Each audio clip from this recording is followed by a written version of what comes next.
Pessoal, tudo bem com vocês? Professor Diogo aqui falando.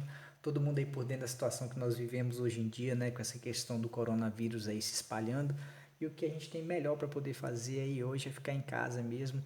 Ainda mais eu fiquei sabendo de uma notícia agora à noite aí que o primeiro caso aconteceu aqui em Teixeira, né? Então agora é cuidado dobrado que nós temos que ter para poder preservar nossa saúde e a dos nossos familiares também, certo? Então é vida que segue, né? E vamos lá dar assunto para vocês aí, para vocês aprenderem direitinho e aí utilizarem, botarem em prática aí no Enem, tá bom? Bem, hoje eu vou falar sobre esse assunto aí de pontos notáveis de um triângulo, tá? Falar sobre especificamente sobre baricentro hoje aí para vocês, tudo bem? Mas para a gente poder falar em baricentro, a gente tem que falar de um segmento notável desse baricentro aí, que é a mediana, tá? Não sei quantas pessoas aí lembram de como funciona a mediana, mas vou fazer um resuminho aqui rápido para vocês, tá? Mediana é o seguinte, olha só, separei um triângulo aqui para vocês, um triângulo ABC, onde a gente percebe que a gente tem um segmento que parte do ponto A até a metade desse ponto BC. O ponto M aqui é o ponto que está no meio certinho desse segmento aqui, ó, BC, ok? Então a gente percebe que esse vértice, ele corta todo esse triângulo e vem até o centro aqui do lado oposto, tá? E aí, olha só, a gente não tem uma mediana só desse vértice aqui, partindo desse vértice indo até o lado oposto. A gente vai ter mediana aqui também partindo do vértice C, vértice B, entendeu? E ele vai ter um ponto ali onde todos esses segmentos eles vão se encontrar no centro. E aí a gente vai chamar isso aí de baricentro, beleza? Nós podemos observar então que por essa figura aqui, olha só, cada segmento de reta que parte de um vértice até o centro do lado oposto aqui, elas se encontram aqui no centro, ok? E esse ponto aqui nós chamamos de baricentro. E aí ele vai ter algumas propriedades que são interessantes de serem estudadas, entendeu? É o que a gente vai dar uma olhadinha agora. Uma primeira propriedade aí que a gente pode estar observando no baricentro, pessoal, a questão do centro de massa, ok? Esse centro aqui, ó, que a gente tem aqui a ligação de todos os segmentos, o cruzamento de todos os segmentos de reta, a gente fala também que ele é o centro de massa, o centro de gravidade, ok? Eu separei aqui, ó, mostrei, eu tenho aqui um exemplo para vocês, eu fiz um triângulo aqui, e a gente pode observar que a gente tem um baricentro dele, eu liguei todos os segmentos de reta aqui, e a gente tem o cruzamento deles, o baricentro, ok? E aí, olha só, eu estou colocando meu dedo aqui nesse centro certinho, eu consigo virar e percebam aqui, ó, que esse papel ele está equilibrado aqui no meu dedo, beleza? Isso quer dizer o seguinte, que ele não está caindo, ele não está tendendo nem para um lado nem pendendo para outro lado. A gente percebe que o centro de massa dessa figura aqui, dessa forma, é exatamente nesse ponto aqui, ó, nesse ponto central que a gente vai chamar aqui de baricentro, que a gente monta em uma figura, levando em consideração essas características aí que eu mostrei para vocês, tá bom? Outra propriedade que nós temos que notar também no baricentro aqui é o seguinte, que nossas medianas aqui, elas cruzadas, elas se cruzam aqui no ponto G, ok? E aí, olha só, a gente tem formação de dois segmentos de reta para uma mediana. Nesse caso aqui mesmo, a gente tem um segmento de reta, que é o segmento de reta CG, e o segmento de reta, que é o GN. Então, a gente tem a formação ali de dois segmentos de reta. E sempre a gente vai seguir essa relação. Ó, se aqui for x, esse daqui, esse segmento de reta GC ou CG, ele tem que ser 2x, ok? Se esse segmento de reta, o GP, ele for y aqui, o meu segmento de reta BG, ele tem que ser 2y.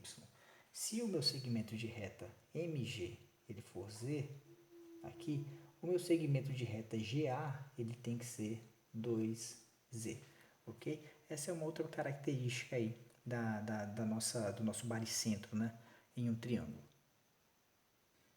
Outra propriedade interessante aqui é quando nós temos um triângulo retângulo.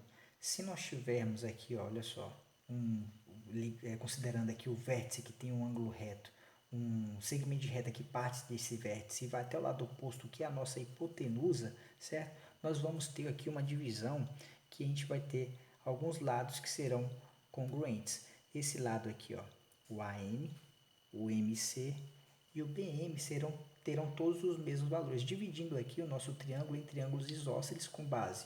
Para o triângulo BMC, a base ela vai ser o BC, ok? Nós temos um triângulo isósceles aqui, Consequentemente, esses dois ângulos serão o quê? Iguais. E aqui também nós temos um outro triângulo formado, é o AMB. E aqui nós temos como base dele o lado AB, ok? E aqui a gente vai ter formação de ângulos também iguais, por conta da formação desse triângulo isósceles aí, certinho? Então, pessoal, sabendo desses conceitos aí iniciais de baricentro, aí vamos para a primeira questão, exercício de fixação, ok? Ele fala o seguinte: para dar maior sustentação ao lustre pendurado na sala, 4 correntes AC, AM, AH e AB foram fixadas ao teto, nos pontos alinhados C, M, H e B, conforme mostra a figura plana seguinte, essa figura aqui, certo? Nessa figura, o triângulo ABC é retângulo, e em A e M o ponto da hipotenusa BC e B igual a 70 graus aqui, o valor do vértice B, ok? E ele fala o seguinte: nessas condições, a medida alfa em graus do ângulo formado pela altura AH e a medida AM é igual a, beleza? Então vamos lá para essa questão. O que nós podemos observar para esse triângulo aqui, logo de cada triângulo maior, o ABC, é que aqui a gente tem um vértice, o vértice A, a formação de um ângulo de 90 graus, que é esse ângulo aqui, o ângulo maior, ok? 90 graus. E nós temos um outro ângulo de 70 graus. Então, olha só, se eu quero achar o valor aqui no meu vértice C, vou chamar de beta aqui nesse caso, porque a gente já tem um alfa aqui, o que a gente quer saber, certo? Então, se eu quero saber o valor de beta ali, o que eu faço? Eu sei que beta mais 70 mais 90, ele tem que ser igual a 180 graus, que é a medida do ângulo interno ali do nosso triângulo, ok? Então, aqui, olha só, vai me dar um valor de beta que é igual a quê? A 20 graus. 180 menos 70 menos 90, né? Ele vai me dar um valor igual a 20 graus aqui nessa situação, certo? Então, beta aqui, ele vai medir 20 graus. E a gente observa o seguinte, que na atividade, aí no exercício, ele fala que a M é a mediana desse triângulo maior. Então, seguindo a propriedade das medianas, a gente percebe que esse lado aqui, o lado AM, ele tem que ser congruente ao lado CM, ok? Formando o quê? Um triângulo isósceles com a base em quem? Em AC, ou CA, certo? Então, a gente percebe que esse ângulo aqui formado, ele tem quanto? Ele possui 20 graus também. Esse meu ângulo aqui, ok? Nós podemos observar também que aqui ele fala que AH é a altura correspondente ao triângulo. A gente sabe que a altura ela vai fazer sempre 90 graus de um vértice aqui, ó, do vértice A até o lado BC, ele tem que fazer 90 graus aqui, ele tem que ser perpendicular à nossa altura, a esse lado aqui, ok? Então, a gente percebe que nós temos um triângulo também formado, um triângulo menor aqui, ó, que tem os ângulos aqui, os vértices iguais a 90, 70, consequentemente, esse meu ângulo aqui, também ele tem que ser igual a 20 graus, ok? E agora nós percebemos que aqui para poder a gente formar aqui os nossos 90 graus, né? Se eu tenho um lado que é 20, o outro que é 20, aqui consequentemente o valor de alfa, ele tem que ser igual a quanto? A 50 graus, ok? Então esse aqui é o nosso valor de alfa.